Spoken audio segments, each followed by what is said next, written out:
Hello, and welcome back to the Caliphs, the rise and fall of Arab power.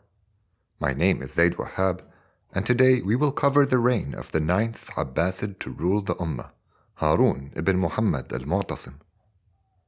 His father left him a highly centralized state with some ferocious armies, so in other words, more actual authority than most caliphs ever hoped to wield. The succession went smoothly because al-Mu'tasim's inner circle, the state's key administrators, held everything together and left no room for uncertainty. It was an auspicious start to what would turn out to be an unremarkable reign. Episode 63, Al Watheq.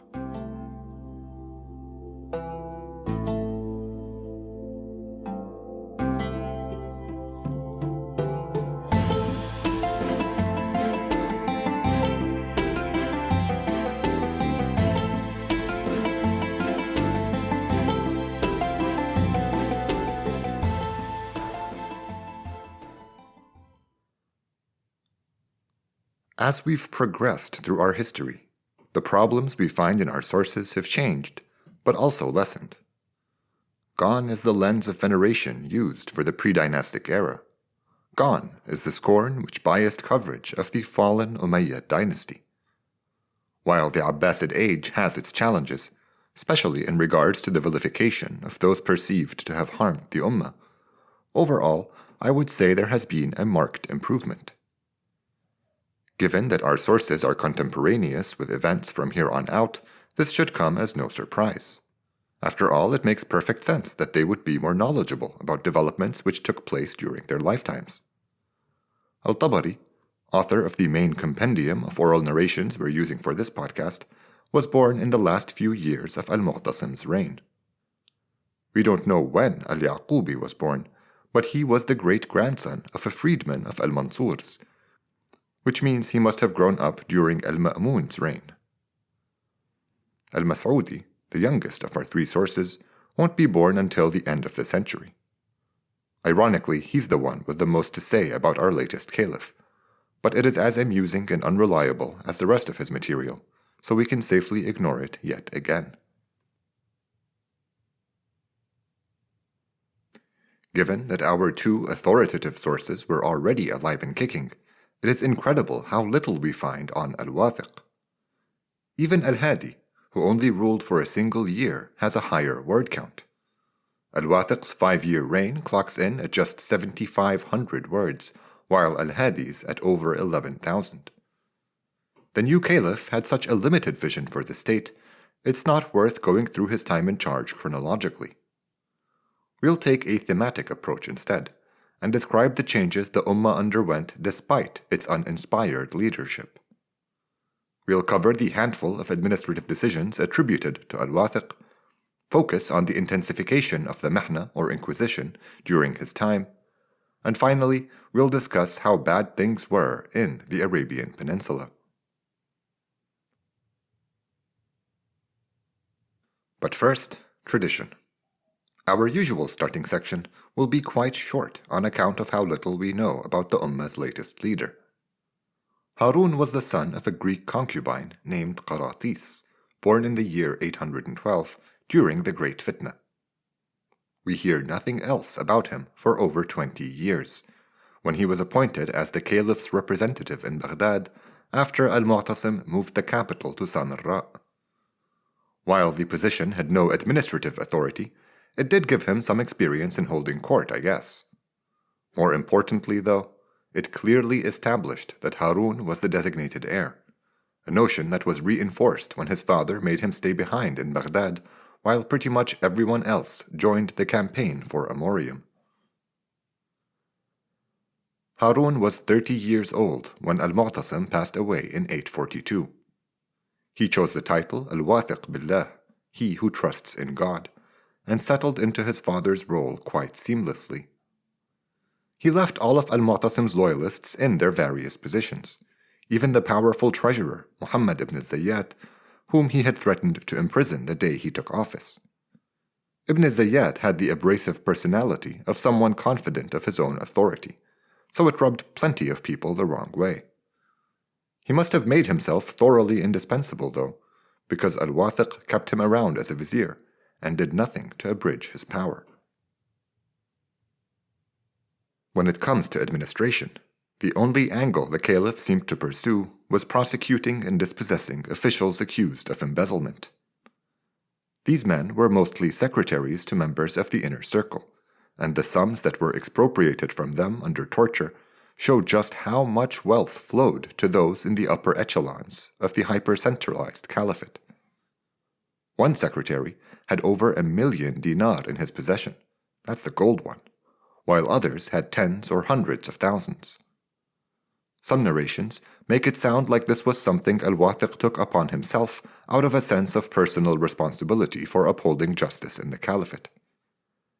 Given how indifferent the caliph was in other aspects of administration, we have good reason to be skeptical of this alleged motive. I prefer accounts which stress the role his treasurer and vizier played in instigating the investigations. These tell a different story, one about how Ibn Zayyat was trying to stymie al-Mu'tasim's Turkish commanders, who were behaving with impunity now that their master was gone. It seems like some leaders were stashing away a significant portion of the state revenue they were responsible for, then preaching poverty when it was time to pay the soldiers. The expropriated money would often end up being used to pay those salaries. Although the secretaries caught by the caliph were punished, their bosses never met with any consequences, serious or otherwise. The only major administrative changes during al Watheq's time happened to him rather than because of him. In the year 845, Abdullah ibn Tahir and Ashinas died within days of one another. The pair practically governed the entire caliphate between the two of them. Abdullah was responsible for Greater Khurasan, so pretty much everything east of Iraq, and Ashinas for everything west of Samarra. Abdullah's son, Tahir, replaced him, and Itaq, now most senior among al-Mu'tasim's old guard, took the place of Ashinas. Now that Itaq was the new Ashinas, Wasif became the new Itaq, making it clear that even when it came to promotions and appointments, the administration ran itself with almost no input from al Watheq. The final member of the court worth discussing is Ahmad bin Abi Dawood. Discerning listeners will have noticed that I've referred to this Qadi al-Qudat by 3 different names: Du'ad, Daoud, and now Dawood, which are all the spellings I've come across reading about him, but I'll stick to Ibn Abi Dawood from here on out. Our sources say that the Chief Justice held a stronger grip on al Watheq than he had had on his father, which is saying a lot. We find all sorts of evidence for Ibn Abi Dawood's influence on al-Mu'tasim, from intercessions on behalf of those who had angered the caliph to exhortations for charity and even religious and personal advice. When it comes to al Watheq, the only proof of Ibn Abi Dawood's sway was the intensification of the Inquisition. The Mihna had started in the last year of al-Ma'mun's reign, but it sort of petered out after al-Mu'tasim chose to focus his attention elsewhere.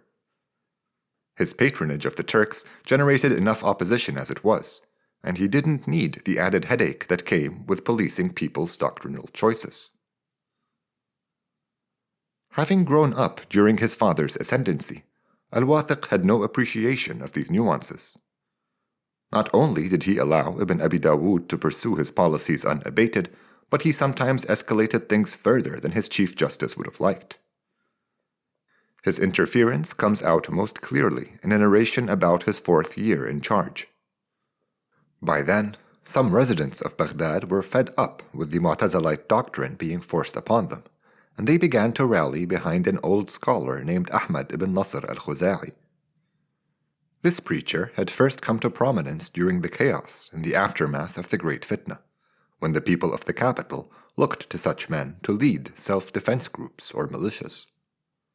It seems like al-Khuza'i maintained his adversarial stance towards the state ever since, and thus became a lightning rod for opposition to Ibn Abi Dawood's policies. He was swiftly arrested and taken to the caliph's court, where al Watheq questioned him in person. When al-Khuza'i said he believed in the possibility of a corporeal god, the caliph insisted he be executed for heresy, despite Ibn Abi Dawood's repeated calls for clemency. Although this sort of resistance to the state's religious policy never went anywhere, it does lay bare how detested the imposition of Mu'tazilite ideology was to many. The doctrine was associated with a state that had grown increasingly foreign over the reigns of the last two caliphs. Before getting off the subject, it's worth mentioning one last extreme application of the Inquisition. A prisoner exchange with the Byzantines was agreed upon towards the end of al Watheq's reign. Like the previous two instances, the transfer would happen man by man, with each group on one side of a river or cliff, allowing prisoners to cross a bridge one at a time. The court in Samarra tasked an agent with making sure that only Muslims who believed in the createdness of the Quran were accepted, so the prisoners had to answer doctrinal questions to qualify for release. It sounds absurd, but between this account and the ones about growing disquiet in Baghdad, it seems like these doctrinal schisms finally entered the mainstream during al Watheq's reign, and were no longer restricted to judges and scholars. The last subject we have on the agenda today is the one we hear the most about during these 5 years: how bad things were on the Arabian Peninsula. The only remotely happy news we find about the region are accounts describing the pilgrimage trips of the Ummah's well-heeled. Al Watheq's mother and brother went to Hajj after he became caliph to celebrate his ascendance, and Ashinas went his first year as well. Ashinas's pilgrimage is downright celebrated in our sources. They say he took his time, stopped at every mosque he came across, and handed out lots of money to anyone who had the good fortune of praying alongside him. Although both he and Al-Afshin were foreign to the Ummah just a few decades back, there is a stark difference between how they're discussed in our sources.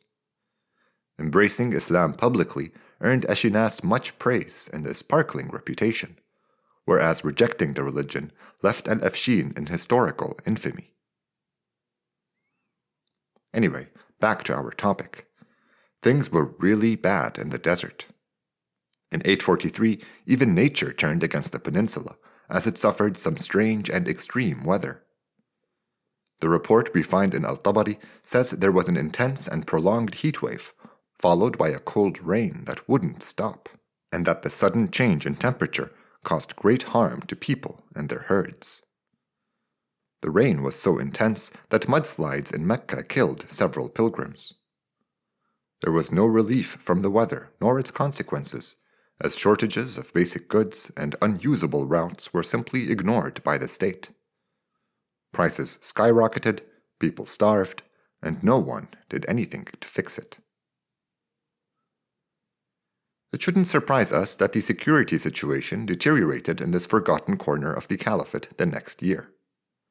A tribe called the Banu Sulaym began menacing the outskirts of Medina. They plundered its markets a couple times, but its governor didn't get the help he asked for until they fought with another tribe and ended up killing a large number of them. The caliph sent him 200 of the Maghariba to help ensure peace in Medina, but the Banu Sulaym had other plans. They entered the city in secret and sprang on them soon after they arrived. The bold maneuver proved effective. The Banu Sulaym eliminated the caliph's army and armed themselves with its kit and weapons, making them a more dangerous threat than ever before. The caliph now sent a more serious force their way, led by one of Al-Mu'tasim's senior Turks, a Khazar named Bugha the Elder. There's going to be another Bugha before long, so we'll have to keep calling this one Big Bugha so we don't confuse them down the line. We don't have any good estimates of his army, but we can safely assume it was in the low 5 figures. I'd guess close to 10,000. He wasted no time meeting the Banu Sulaym in battle, and the first engagement helped them realize just how much trouble they were in. He offered clear and uncompromising terms. If they all surrendered, he would only arrest those who had crossed unforgivable lines. They accepted, and he had 1,000 of them arrested and put inside an old Umayyad palace in Medina. He tasked the people of Medina with watching over them while he went to deal with similar lawlessness in Mecca and other parts of the peninsula. The Banu Sulaym tried to break out after he was gone. They dug tunnels with their bare hands and ignored their wardens when they asked them to desist. The terrified people of Medina thus decided that the best thing they could do in Big Bugha's absence was to kill them all. In their panic, they also decided to kill any Bedouin in Medina they suspected of being part of the Banu Sulaym. When Big Bugha returned a few days later and saw all the dead, he was anguished and regretful at having left things the way he had. The general had no time to wallow, however, because duty called elsewhere on the peninsula. In the absence of the state, the region seems to have largely regressed to its pre-Islamic social dynamics. Tribes that could field more warriors than others used that advantage to dominate their locales. After the Banu Sulaym, there were the Banu Murra, Banu Fuzara, and in 847 the Banu Numayr, each in a different part of the peninsula. Big Bugha took care of them all, and the last ones, the Banu Numayr in Yamama, or eastern Saudi Arabia today, were surprised to meet an Arab captain leading Bugha's forces. They chided him for betraying his ethnic roots by allying with slaves and foreigners against his own people, a very tribal reaction indeed. By the time Big Bugha was done with everyone, he had over 2,000 prisoners, and he marched them to Samarra to face the caliph's justice. That's it. That's pretty much all we know about al Watheq. The few personal descriptions we find of him are either trifling or unreliable. Apparently, he loved to eat and drink. A few accounts say he was an intellectual, but I don't see it. I think they're just going off a nickname he had when he was young. He was referred to as Little Ma'mun because his uncle took the time to teach him grammar at some point. He developed edema and died suddenly in 847 at the age of 35. Although al Watheq's condition deteriorated over the course of a couple months, there's a narration which says that his astrologers predicted he would recover and rule for another 50 years. Perhaps this is why he didn't bother to pick an heir, even while on his literal deathbed. Or maybe it was because he was under the impression that administrative decisions just made themselves without requiring anything from him. That would certainly be consistent with his track record. Whatever the reason, for the first time since the dawn of the dynastic caliphates, the Ummah's leader had failed to nominate a successor. Al-Tabari writes that following the caliph's death, the 6 most powerful members of the court met to jointly decide what to do next. These were the Wazir ibn Zayyat, the Chief Justice ibn Abi Dawood, the senior Turkish leaders Itah and Wasif, and 2 secretaries whose names aren't important. Ibn Zayyat suggested pledging to al Watheq's son Muhammad. We're not told his age, only that he was too young to grow facial hair, and that the traditional robes of a caliph looked cartoonishly oversized when he put them on. Wasif was the first to object at his sight, saying that it was sacrilegious to pledge to a man who couldn't lead the Ummah in prayer. The idea was thus rejected, and Muhammad was dismissed while the group argued over different names. They finally settled on al Watheq's younger brother, Ja'far, who was summoned into their presence by Little Bugha, and first pledged to by Ibn Abi Dawood, then the rest of those assembled. Later that night, the people of Baghdad got their chance to pledge, and the 25-year-old Ja'far thus became the 10th Abbasid to hold the title of caliph.